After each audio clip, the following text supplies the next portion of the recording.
The first time my phone lit up with her name in 20 years, the bank app was still open on my screen. Huntington Bank, $6,225,000 post-tax.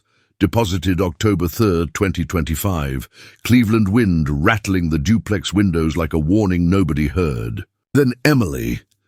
A name I'd practiced saying in an empty kitchen long enough to wear the paint off the chair.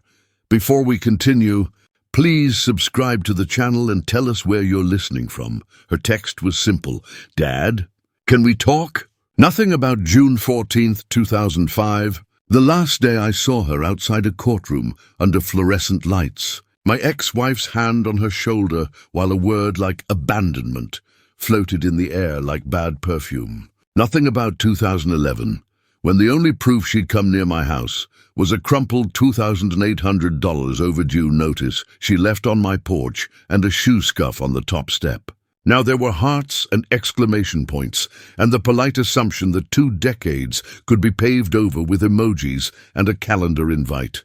I said yes, because silence has its limits. We picked Lucky's Cafe for October 16th, a Thursday. I wrote it in the pocket notebook that's kept my head straight more times than any doctor. Times, quotes, checks I wouldn't write. The morning of, I changed my shirt twice and flipped my phone screen down at the table. The coffee drip was loud enough to count my heartbeats. Emily arrived 7 minutes late in a navy coat and a smile that fit like a borrowed jacket. Dad, she said, and again, Dad, like a password that should open something in me on command. She asked about the win, the lump sum, whether I took the annuity or not, whether I'd thought about stretching it with smart moves. She didn't ask how I spent. July 3rd, 2013, alone with a cake I didn't cut, or what it was like to stand in a toy aisle with a gift I had no right to give. She didn't ask anything that didn't have a dollar sign hiding under it. I stirred my coffee twice and said, I'm still the same man I was yesterday. The zeros just got loud. When the server set down the check, $28.40, she slid her phone into her purse and watched my hands. I paid, tipped well, because I always do, and waited for her to reach for anything at all. She reached for the door. Outside, October slapped our faces. There's someone I want you to meet, she said. Tyler, he's building something big. This is the perfect time, Not to talk about 2005 or 2011 or the birthday cards returned addressee unknown, but to meet a fiancé with a plan that needed a father more than a family. I'll listen, I said, because listening is free, and I've paid more for nothing. Back home, I unlocked the new deadbolt I'd installed on October 8th and sat at the kitchen table with the shoebox, court orders, child support receipts, a church program with my name smudged under special intentions. I laid the bank deposit slip on top like a loaded card I wasn't going to play yet. Then I opened my phone's voice memo, the one I used after long days when the walls felt too close. Day 1, I said, my voice steady. Emily returned when the money arrived. I'll need help and rules. If love is real, why did it wait for a routing number? That question sat in my chest the morning after Lucky's Cafe like a stone swallowed whole. I walked the towpath trail before sunrise, cold November air pulling tears from my eyes even before the memories could. Fallen leaves sounded like old paper under my boots. Somewhere in the half-light, a mallard slid across the canal and I thought, he shows up for his family every day, and he doesn't even speak English. Funny what you think of when you're trying not to fall apart. I pulled out my phone and hit record. It hurts, I whispered. More than I expected. 20 years of silence broken by a jackpot notification. My breath shook. Feels like getting hugged by a ghost. My mind dragged me back through birthdays I spent alone, candles unlit. July 3rd, 2013. I sat at my kitchen table with a tiny chocolate cake from Giant Eagle and a card I addressed to Emily, but never sent, because sending one more unanswered message would have tipped me from father to fool. I still have that voicemail from her that year. 13 seconds, mostly nothing, a little breath like she was deciding whether to speak. I played it so many times I stretched the tape. I told myself I was preserving proof of love. I was preserving absence. Around 11 a.m., my phone buzzed again. Emily, a picture of a sunset over the lake. Then another. Then Tyler has a pitch. This could set us up. Not, Dad, how have you been? Not, I'm sorry I disappeared when you needed me. Just a business opportunity. Like I was a bank, she finally remembered had an open lobby. For one sick second, my thumb hovered over my banking app. I almost sent $25,000 just to calm the ache, to buy the illusion of closeness. I pictured the notification landing on her screen, the little typing dots coming alive. A love you, Dad, typed with 2 thumbs and no heart behind it. I put the phone face down on the countertop like it burned. That night, I dug out the shoebox. You never think you'll need to keep proof that you tried, but I kept everything. The 2006 custody order with my name on the wrong side of sympathy. Child support receipts lined in neat rows, everyone stamped paid. A church program from St. Bridget's in 2009 with Deb's handwriting next to my name. Pray for his moral clarity. She never missed a chance to turn a whisper into a verdict. I laid it all out like cards in a game no one else wanted to play. Then I let myself break. 40 minutes of it. Not cinematic crying, real old man sobbing, shoulders shaking, face in my hands, snot on the table I had to wipe after.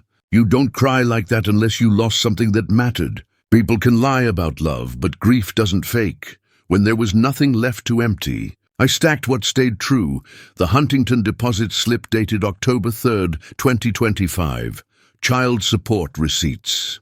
A printed screenshot of the 2011 overdue bill she left behind, folded soft at the corners from being reopened. The blank affidavit form Mrs. Alvarez said she'd sign, the one she told me, I've seen the years, Harold. I'll tell them. I breathed slow, put each item back with care. Then I dialed Gina Park. It was 9:12 p.m. She picked up on the second ring. Attorneys don't do that unless you matter to them. I think I'm about to make a very expensive mistake, I said. She didn't laugh. She didn't judge me. You're hurt, she said. We'll protect you. And if your daughter's intentions are sincere, boundaries won't scare her. She told me to bring everything to her office on October 20th. Let's do this right. Let's give them room to show who they are. When I hung up, I wrote on a yellow sticky note, truth needs time. Money needs rules. I stuck it on the fridge like a life vest. Then I placed the bank slip on top of the shoebox like the heaviest feather in the world and whispered to the empty kitchen, I will not pay for love ever again. It wasn't defiance. It was surrender to something healthier. The door of my heart wasn't locked. It just needed an ID check. Every trap I set was legal and kind. Not to catch them. To give them a clean chance to walk toward me instead of my money. On October 20th, Cleveland was wearing that late fall gray, the kind that settles into your coat and bones. I rode the elevator up to Gina Park's downtown office, holding my shoebox like a fragile organ. Frost clung to the corners of the window glass. The receptionist offered me tea, chamomile. I took it, not trusting my voice. Gina didn't greet me like a man with millions. She greeted me like a man with wounds. She glanced at the shoebox, nodded like she already knew it held more than documents. More like a ledger of pain. Let's build a plan, she said, sliding a yellow pad in front of her. One that protects your heart and your assets. Not from love, just from opportunists. We drafted a revocable living trust. Nothing glamorous, just wisdom in legal clothes. Distributions tied to relationship, not flattery. A demonstrated year of presence, not just proximity. Contributions to charitable service. Audited financials for any business pitch. No sudden access. No emotional leverage. Time reveals motives, she said. I stared at the trust draft like it was a fence around a garden I'd tended too long alone. Then she suggested something unexpected. A family dinner at a neutral place. Let them show themselves without knowing they're being watched. I winced. Holidays were landmines for me. But she was right. If there was any truth left in Emily, it wouldn't fear a meal. We circled Thanksgiving November 27th, a day where families sit together, or pretend to, a day perfect for sincerity or performance, and either would reveal itself. Next, we strategized with Marcus, the bank manager. Quiet man, steady hands, a face that looks like he's seen people ruin themselves over greed. I told him what I feared most wasn't losing money. It was losing myself again by trying to buy my daughter back. Marcus leaned in and said, "We can place soft flags. Any request above 5,000 triggers a personal confirmation. You don't need to announce it. It's not a trap," I told him. "No," he said. "It's brakes." I walked out into wind that scraped sidewalks clean. No triumph, just clarity. That evening, I went to a stationery shop on Lorraine Avenue and bought 3 leather folders. Blue for love, photos, the birthday card I never sent, the programs from her school plays I sat alone at. Black for law, trust terms, my will, bank safeguards. Red for lies, unpaid bills, screenshots, voicemail transcripts, public LLC filings. If this was going to be a test, it would be scored with honesty, not revenge. At home, I typed the text to Emily 3 times before sending it. Dinner on Nove 27, my treat. Bring Tyler, whoever you consider family. It didn't say Thanksgiving, it didn't need to. A holiday invitation speaks loudest in silence. She responded within a minute. Too fast. Of course! Tyler will be thrilled. He has a business deck to show you. There it was again. Money first, memory optional. At 8:41 p.m., another message came through, a PDF from Tyler titled Property Growth Capital Opportunity. The first page promised 18% quarterly returns. Quarterly, even the font was confident. I didn't need to read the rest to know this belonged in the red folder. I booked the Marble Room Steakhouse, private alcove, polished marble, old bank vault walls. Fitting, really. The reservation deposit was $2,500. I paid it in person and asked the maitre d', "Could you place sealed envelopes on each plate before we arrive?" He raised an eyebrow. "Surprises for the guests?" "No," I said. "Just the truth." That night I unlocked my safe deposit box and set a small digital recorder inside, face up like it could breathe. Not to spy, just to record my truth if voices rose or hearts cracked. A safeguard, not a weapon.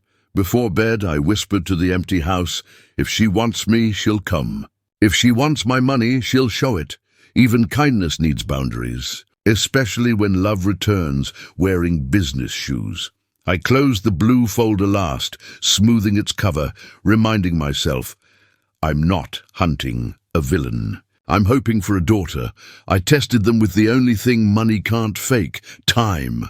From October 22 to November 5th, I didn't flash the money, didn't bring up the trust, didn't hint at conditions. I offered presents, mine, and waited to see if anyone offered theirs back. On October 24th, I texted Emily, "Mrs. Alvarez next door needs her porch winterized. Want to help me take care of her?" She always baked cookies for you. I knew what I was doing. You don't measure love with gifts. You measure it with afternoons. Her reply came 2 hours later. "Oh, sweet. We're swamped today." Rain check. There was no rain. Clear skies all afternoon. I tightened the storm windows alone. Mrs. Alvarez watched from her doorway in her cardigan, hands clasped like she was holding something delicate. "She didn't answer the door last Christmas," she whispered. "I know," I said. I saved the voicemail. On October 29th, I tried again. VA clinic appointment. Just a checkup. Would be nice to have company. I didn't need a ride, not physically. Just company. Someone to sit in the waiting room and ask how it went when I came out. That's fatherhood. That's daughterhood, she responded. Ty caught a bug. Next time, feel better. No question mark, no follow-up, no how are you really doing. At the clinic, a nurse asked who was picking me up. No one, I said and smiled, like it didn't sting. On November 2nd, I went quiet for a day. No text to start, no follow-up. At 9:26 a.m., she messaged first. "So what's the game plan?" "Tyler's ready to present numbers." "Could we Zoom before dinner?" Game plan, not how was the doctor, not can we grab breakfast. Just plans, numbers, and a fiancé with ambition bigger than roots. I invited her instead. "Stew at my place tonight. Slow cooker's been on since morning. Just dinner." She declined again. "Ty needs me tonight." "We'll meal prep another time." Another time. Always another time. Funny how people expect a future when they gave you none.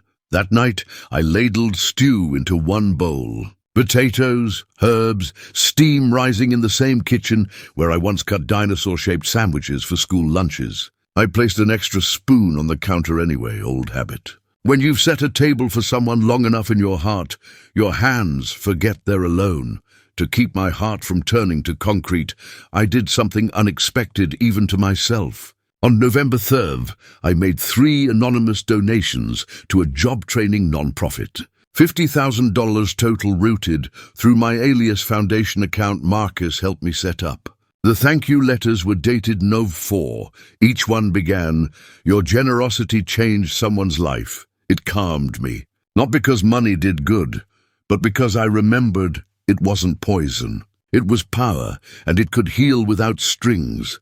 And on that same day, Mrs. Alvarez kept her promise. I sat at her small kitchen table while she signed her notarized affidavit, listing every holiday, birthday, and Sunday she watched me sit alone or pick up my own returned mail. The notary stamped it at 2:13 p.m. "You deserved visits, not silence," she murmured, patting my hand. "I deserved effort," I corrected softly. "Effort is love in motion." Then came the first real crack.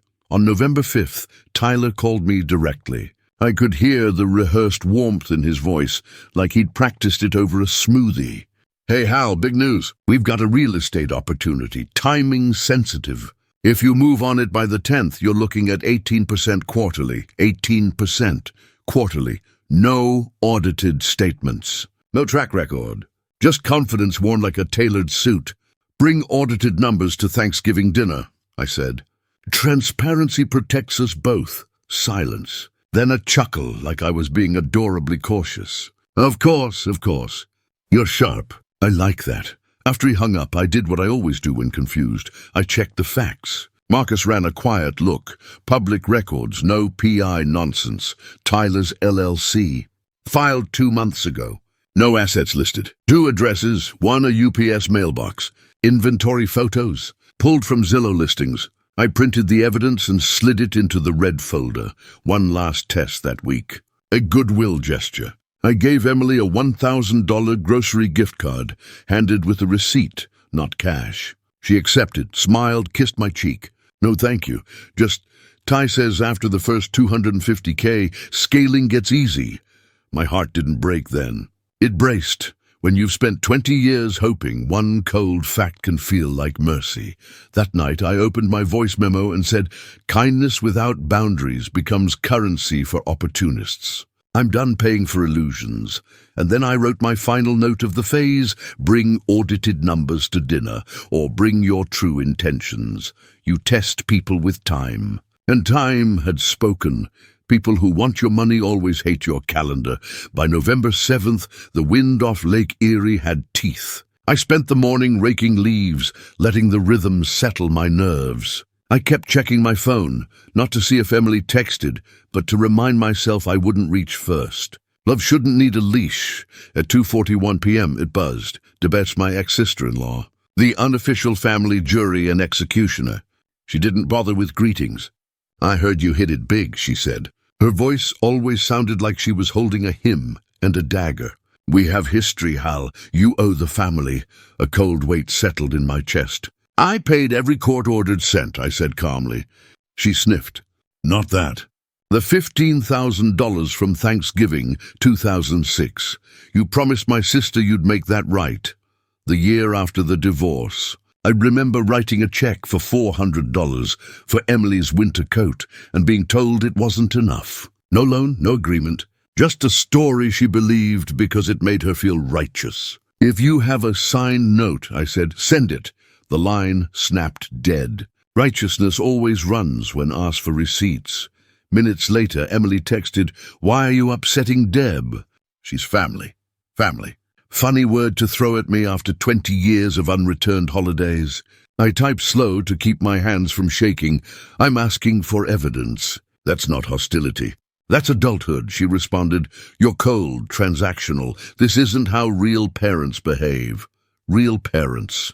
I almost laughed. I almost screamed. Instead, I sent her a picture, a 2014 birthday note addressed to her. Stamped, returned. Addressee unknown. I paired it with a screenshot of the $38.12 flour receipt from the grocery store that same day. I added only one line.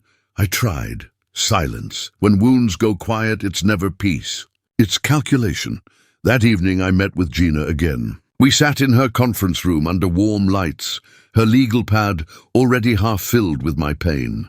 "I need to protect myself," I said. "You are," she replied. "You're just doing it without burning down the house." We drafted a settlement-style letter template. Should anyone threaten my reputation or attempt financial coercion, we'd send it calm, firm. No heat, just boundary. Marcus texted me right after. "Ready to walk you through cashier's checks tomorrow," I replied. "Teach me how to say no with paperwork." He sent a thumbs up. Protecting your heart shouldn't feel like preparing for war, but sometimes war is just defense with better manners. Later that night, I stood in my living room practicing speeches to an empty chair. "Thank you for coming." Pause. "I want connection, not transaction." Pause. "This isn't about punishment. It's about rebuilding." I imagined their eyes, Tyler's polite impatience, Deb's judgment, Emily's mixture of hope and entitlement.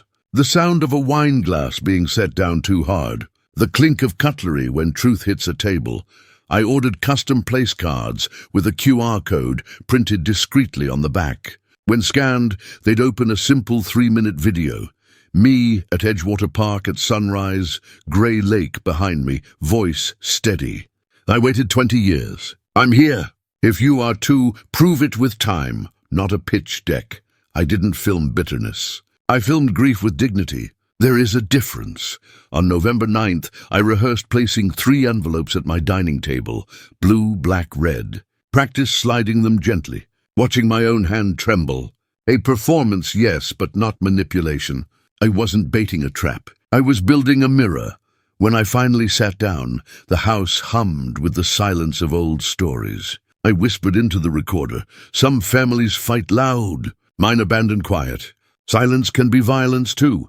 The next morning, Nov 10, Emily texted a heart emoji, followed by, "This dinner is going to change everything." It would, but not the way she thought. She imagined a door opening to vaults and wires and promise. I imagined a door opening to time and truth. 2 very different doors. One leads to money. The other leads to me. People don't realize those are not the same door until they reach for the wrong handle. I checked the notes in my pocket notebook and underlined one sentence 3 times. Real love withstands waiting. Greed rushes, and the clock kept ticking toward Thanksgiving. They walked in expecting dessert and found a mirror. November 27th, Thanksgiving. Cleveland air sharp as glass. Wind off Lake Erie, slapping faces red, making colors rise and pride shrink. I arrived at the Marble Room early, 4:55 p.m., 2 hours before they were due, because preparation is a form of love, too. For myself this time, the hostess recognized me. "Private alcove in the vault." "Everything's arranged." I nodded, slipped her a humble $20, not as a bribe, just gratitude. I had bigger envelopes working tonight. At the table, heavy white linens and cut crystal glowed under soft chandeliers. A quiet hum of wealth without noise, without bragging, old money ambiance. Fitting, since new money makes the most sound. And I wasn't here to perform for anyone. I placed the 3 leather folders, blue, black, red, beneath my chair, invisible but ready. Then the maitre d' appeared with the silver envelopes I'd pre-sealed. "On each plate?" he asked. "Yes, 1 per seat, random. A gamble, letting fate choose who opened which truth. But sometimes God deals clearer hands than men." I slipped a folded $100 to our server, a young man with tired eyes. "Water first. Wine only when I say." He nodded, professional, discreet. This wasn't about theatrics. It was about clarity. At 6:03 p.m., footsteps approached. I stood as Emily walked in, navy coat again, but the smile didn't quite reach. She hugged me like someone greeting a favorite professor, polite, performative. Her perfume smelled expensive and hurried. Tyler followed, scanning the ceiling. Counting cameras, measuring luxury, already pitching in his head. His coat looked new. "Bought for tonight?" "Probably." Then came Deb, clutching a church bulletin like a shield. Her eyes swept the room with judgment sharpened over years like a paring knife. We sat. The server poured water. No one drank. Silence stretched like a rope between us. Then Emily broke it. "This place is... wow." Tyler nodded, tapping his finger on the envelope at his plate. Is this... Open them, I said softly. 3 sets of fingers tore paper. 3 faces shifted. Emily froze. She'd drawn black trust terms, conditions, a year of presence, counseling sessions, volunteering, Sunday dinners, earning the right to inherit, not buying it with DNA. Her eyes flicked up, confused, wounded, and somewhere deep beneath, something else. Guilt, resentment, fear of effort. Tyler's lips curled as he saw red. The evidence folder summary. County records showing his LLC filed Sept 2, 2025. Screenshots of Zillow listings identical to his inventory. Notes. No assets. Mailbox address. His face went from confident to cornered, faster than a stray cat under headlights. Deb's envelope held blue. Photos of me alone on holidays. The 2014 returned flowers receipt, a birthday card returned unopened. Her face softened, not remorse but recognition. Facts she'd always suspected but never cared to confirm. Then they noticed the QR codes on the place cards. "What's this?" Emily asked. "A message," I said. "About time," they scanned. Phones lit up with a sunrise over Edgewater Park. My voice played softly. I waited 20 years. "I am here. If you are too, stay. If you came for anything else, tonight will show it." When the video ended, no one moved. The server hovered with the wine bottle. I lifted 2 fingers subtly. "Not yet." Tyler broke first, clearing his throat. "Look, business is business. If you're not comfortable with the deal, it's not about the deal," I murmured. "It's about timing." He blinked. "Timing?" "Love waited 2 decades. You waited 2 weeks." His jaw tightened. Emily shot him a look, something between panic and plea. Deb lowered her eyes, not humbled but calculating her next move. I folded my hands. "I didn't invite you to test you. I invited you to see who would show up when money wasn't on the table yet." Tyler leaned in, voice dropping. "This offer expires tonight." The room paused. That sentence, desperation disguised as power, hung in the air like rotten perfume. I smiled gently and turned to the server. "More water, please." Tyler blinked, confused. Deb looked offended. Emily looked lost. Dinner had begun. Not the meal, the truth. The only thing louder than a lie is silence after proof. The room didn't explode. It sank, slowly, like a ship taking on truth instead of water. That's the thing about real betrayal. It rarely comes with screaming. It comes with throat-tight stillness, with blinking eyes, with fingers that suddenly don't know where to rest. I took a slow breath. Let the silence live a moment longer than comfortable. Then I spoke gently, not as a judge, but as a father who'd run out of excuses to make for people who hadn't made any for him. "Thank you all for coming," I said. My voice was steady, warmer than I felt. Then I added lightly, "Before we continue, please subscribe to the channel and tell us where you're listening from." Emily let out a tiny, confused exhale. Tyler frowned. Deb pulled her coat tighter around her shoulders, like God might be watching and she needed validation from above. But it broke the tension just enough to set the stage. I turned to Emily first. "I want something real with you. I always have. But real things take time." I slid a single sheet of paper toward her. Across the top, neat black type, 1-year reconnection plan. Below it, weekly Sunday dinners, monthly counseling sessions, quarterly volunteer day together, 12 months consistent effort. At the bottom, $500,000 trust release upon completion. I didn't push it at her. I just let it sit on the linen like a chance and a challenge.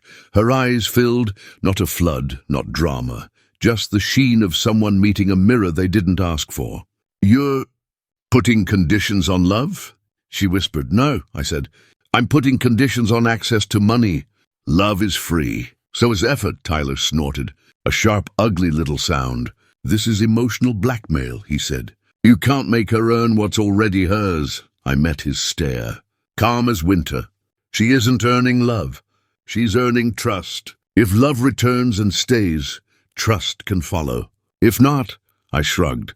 "Then we know." He leaned back, smirk curling. "This isn't fair." I slid the county filings toward him. "Fair," I murmured, is you proving your business is real before asking for $250,000. His eyes flicked over the paper, confidence draining like sand through fingers. Those comps are real, he mumbled, but the fight wasn't in his voice anymore. They're Zillow screenshots, I said softly. And you filed your LLC on September 2nd, 2 months ago. With a UPS box for an office? Across the table, Deb shifted. There are debts of gratitude in families, she snapped. You owe us. I reached into the blue folder, slid out the 2006 ledger copy, child support paid to the penny. I owe God gratitude, I replied. I owe you nothing but respect, and I gave it until you turned my name into gossip. Her eyes flinched. Not from guilt, but from exposure. People like her don't hate sin. They hate spotlight. The server approached then, setting down wine glasses. I raised a gentle hand. Not yet. Let's finish talking. Emily stared at the reconnection plan, fingers trembling. I don't know if I can do a year, she whispered. I breathed out slowly. Then start with 1 week. That's when Tyler cracked. He stood abruptly, chair scraping tile like a blade. You're insane, he spat. You think you can control people with your little trust games? Keep your money. We'll sue. I didn't flinch. That's why the trust is revocable. And why the bank flags withdrawals. You'd be suing empty hands. His face flushed. Anger, fear, pride in a fistfight under his skin. He grabbed his coat and stormed for the door. Emily called his name, voice thin. He didn't look back. I watched him go, not as a victor, as a man who had expected that ending and still felt tired by it. Deb muttered something about prayer circles and lost souls. I didn't respond. Some arguments aren't worth oxygen. I signaled the server. Why now, please? He poured. I didn't touch mine. After a long moment, Emily finally spoke. Small voice. I don't know how to do this, she said. I softened. My heart was hurt, not dead. You don't have to do it right. You only have to show up. The check arrived then, $192.60. I placed my card down without hesitation. The server hesitated. I smiled. Please, run it. And add a generous tip. He nodded, grateful. Before we left, I placed copies of the envelopes in front of them again. Not dramatic, just neat piles. Proof doesn't need volume when it has weight. Outside, cold air wrapped us. Street lights flickered like reluctant hope. Emily hugged herself. Then she looked at me, not through me, not past me. At me, for the first time all night. What if I mess up? She whispered. I put a hand on her shoulder. Gentle. Then we try again. Connection isn't a contract, it's a practice. She nodded. Something shaky but sincere in her eyes. Okay. 1 week. We walked to our cars, slowly, steps careful on the frosted sidewalk. Before unlocking my door, I pressed my voice memo button. This wasn't victory, I whispered. This was the first honest moment in 20 years. Behind me, Emily wiped her eyes and got in her car. Alone. For the first time in a long time, that didn't feel like abandonment. It felt like a beginning that didn't need money to buy it. Justice isn't thunder. It's paperwork that closes. 3 days after the dinner, November 30th, Cleveland was buried under a gray that felt biblical.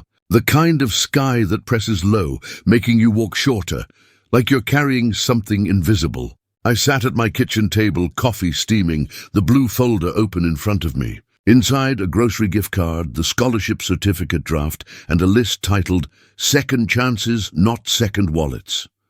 My phone buzzed. Gina. Morning, Hal. Ready?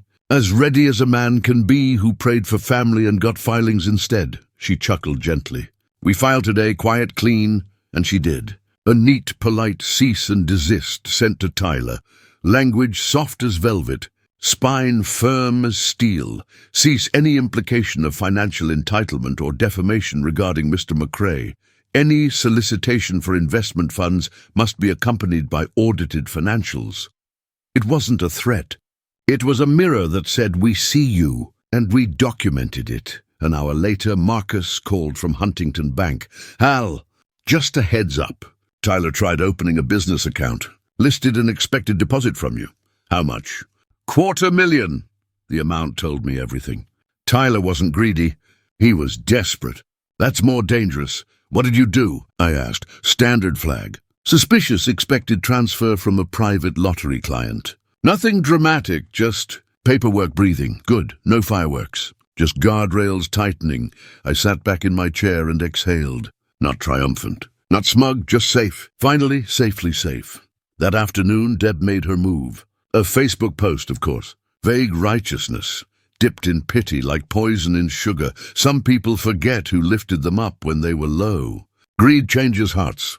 Pray for those who hoard blessings rather than honor family debts. I didn't respond. But truth has defenders you never expect. Mrs. Alvarez called me. Harold, I saw that nonsense on the Facebook. Don't worry about it, I said. I'm done bleeding over comments. But Mrs. Alvarez? That woman is 70 and fueled by decency and casseroles. She marched to Gina's office and handed her a voice memo Deb once left on her machine years ago, saying, "That man abandoned his daughter. I pray she doesn't need him." Cruel words, age into evidence. Gina drafted a polite request for retraction, attaching the flower receipt from 2013 and Mrs. Alvarez's affidavit notarized on Nov 3. We didn't threaten. We just illuminated. By evening, the Facebook post vanished like a sinner slipping out the back pew after communion. No trumpet, no applause. Justice rarely roars. It whispers, "Done." Then came the text I didn't expect. December 3rd, 6:17 p.m. Emily, can I come on Sunday? Just me. I stared at the screen. The last time she'd voluntarily come without Tyler was...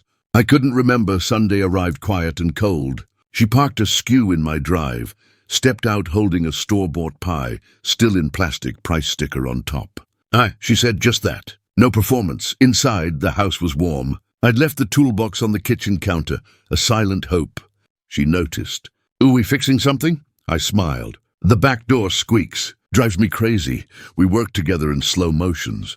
I held the hinge. She turned the screwdriver, tentative at first, then firmer. A daughter remembering muscle memory she never got to build. After, we ate pie at the counter in mismatched plates. She talked about work, not money. I listened without waiting for the pitch that never came. Halfway through her second bite, she sighed. I showed the trust plan to a friend. They said it sounded manipulative. I swallowed carefully. "What did you think it sounded like?" She stared at her fork. "A chance." Scary, but a chance. I slid a $100 grocery gift card to her, not cash. Not reward, support, boundaried love. "This isn't a payment," I said. "It's kindness. The trust isn't a transaction, it's structure. We build slowly. Or we don't build at all," she nodded. Eyes soft, shoulders lower. "I want to try." And for the first time in 20 years, I believed her just a little. After she left, I sat alone for a moment. My kitchen felt smaller, warmer, like grief finally making room for something else, something cautious, slow, human. That evening, Gina emailed me confirmation of the $75,000 scholarship escrow in my mother's name. The certificate would arrive next week. I printed the email, slid it into the blue folder. Legacy isn't what you leave in wills. It's what you plant in soil you'll never see bloom. Before bed, I whispered into my voice memo. I didn't punish anyone. I protected myself and offered a door. Some walked away. One stayed. That's not revenge, that's repair. Then I turned off the kitchen light and let the quiet feel like peace instead of punishment. Justice didn't feel like thunder. It felt like breath. Money measures nothing without memory. A week after that Sunday, I woke before dawn and drove to Edgewater Park. The lake looked like hammered steel, and the wind pushed waves ashore in slow, heavy breaths. Cleveland winters don't rush you. They teach patience, the kind that hurts before it heals. I pulled my coat tighter and hit record on my phone.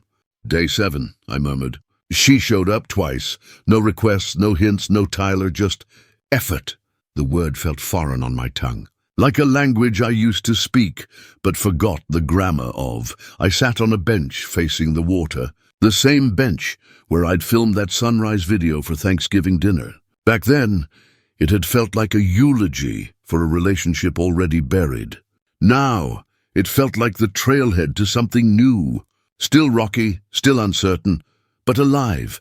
In my pocket was a picture from last Sunday, Emily holding a screwdriver, laughing because the screw slipped and nearly hit her toe. It wasn't a glamorous photo. No filters, real, slight blur from motion. I'd printed it at Walgreens and slid it into the blue folder behind the scholarship certificate. Right next to that folded 2014 birthday card she never received. I tapped the folder gently. "These are receipts too," I whispered, "because time is a transaction. Tears are receipts.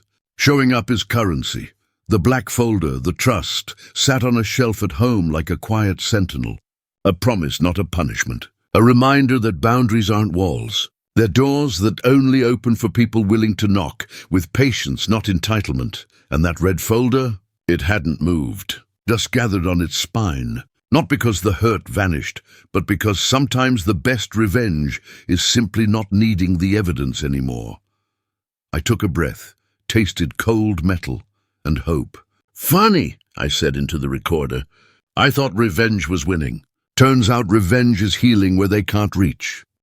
I remembered Tyler's face at the restaurant, smug, then startled, then scared. I didn't hate him.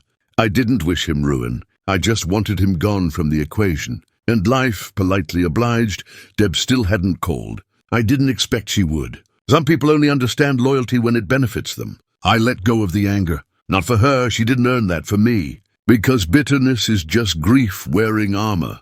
My phone buzzed. A text from Emily. "Read the trust again last night. I think I can earn it." My eyes closed, slow and grateful. It wasn't a promise. It wasn't redemption. But it was honest. "A seed, not a tree," I typed back Sunday. 5 p.m., bring your toolbox. Because rebuilding isn't poetry. It's nails. It's hinges. It's saying, we don't fix the past. We build the future lumber by lumber. The lake wind stung my cheeks. Felt like being alive. As I stood to leave, I whispered something I'd never said aloud. Not to a judge, not to a voicemail, not to the kitchen walls that had heard every anger and every prayer. I forgive myself for chasing ghosts. Then I lifted my collar, walked back to the truck, and let the engine warm like a quiet heartbeat. Not racing, not fighting, just steady. Some people think miracles arrive loud, but sometimes they come in the shape of a daughter holding a screwdriver. Learning how to stay. The quiet after a storm is when you hear nails in wood. By January 2026, Cleveland snow framed the streets like someone took a chalk stick to every roof and tree branch. I'd fallen into a rhythm. Coffee at 7, short walk at 8, Sunday dinners at 5, quiet structure. Peace disguised as routine. One morning my phone buzzed with a news-style email alert, business filings update. I didn't subscribe to it. Marcus must have added my name quietly. A small kindness. Tyler Knox, LLC. Status inactive filed, January 3rd. No assets. No notes. Just a dead branch cut from the tree. I didn't celebrate. I just breathed, the way you do when a door that's been rattling in the wind finally latches. Later that week, Emily came over in boots dusted with salt and snow. We installed a new deadbolt together. She held the screws. I steadied the plate. She laughed when it clicked. "Feels official," she said. "It is," I answered. "Doors matter, and so do boundaries." Marcus and I met once more at Huntington. We sat in his office, the smell of printer toner and cedar desk polish mixing like memory and present. He showed me how to set quarterly charitable caps, money that moved with intention, not emotion. No more crisis giving, no guilt giving, just steady generosity like a heartbeat. On the way out, he shook my hand and said, "You didn't let money change you." Most people can't say that. I didn't have the right words, so I just nodded. Sometimes silence is gratitude in disguise. That week, a package arrived from Gina, heavy, leather-bound, embossed with my name and the title, the McRae Family Trust inside the cover. A handwritten note. "You didn't choose revenge. You chose stewardship. Proud of you." GPI took it straight to my safe deposit box at the bank. Slipped in a note for my executor. "Release Grace first." I meant it. Wealth is a tool, not a trophy, not a ticket, not a leash. Neighbors started murmuring about that Thanksgiving story, like it was a secret fable. I never confirmed it. I didn't need an audience. Justice doesn't need applause, just accuracy. I stopped by Mrs. Alvarez's place with hot cider, showed her the scholarship certificate. She cried, full, shaking tears, and wiped them with a napkin that looked older than me. "Your mother would be proud," she whispered.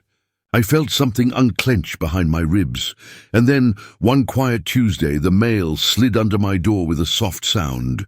Among bills and grocery flyers, there was an envelope with familiar handwriting. Inside, a printed photo of Emily and me fixing the back door, dated, signed. On the back, in her ink, week 6, "Am not love, Emily," not a performative quote, just proof of presence, a receipt of effort. I placed it in the blue folder like it was porcelain. Sometimes miracles don't arrive in grand gestures. Sometimes they show up in work boots, holding a screwdriver, learning to stay. I didn't lose a daughter. I found a clock. Spring came slow to Cleveland, the kind that melts snow in hesitant patches before grass dares show its face. On a cool April morning, I stood inside a university auditorium, holding a program with my mother's name printed under scholarship recipient's legacy honored. A stranger mispronounced McCrae from the podium. I didn't correct him. Legacy doesn't need perfect pronunciation. It needs continuity. The lights dimmed, applause rolled like slow thunder, and I felt a hand slide gently into the crook of my arm. Emily, no makeup, simple sweater, hair pulled back. "Not performing, showing up, proud of you," she whispered. I swallowed a knot the size of 20 years. Afterward, as families dispersed and students hugged donors like lucky charms, we headed toward the exit together. The manager from the marble room spotted us across the lobby. Recognition flickered in his eyes, then understanding.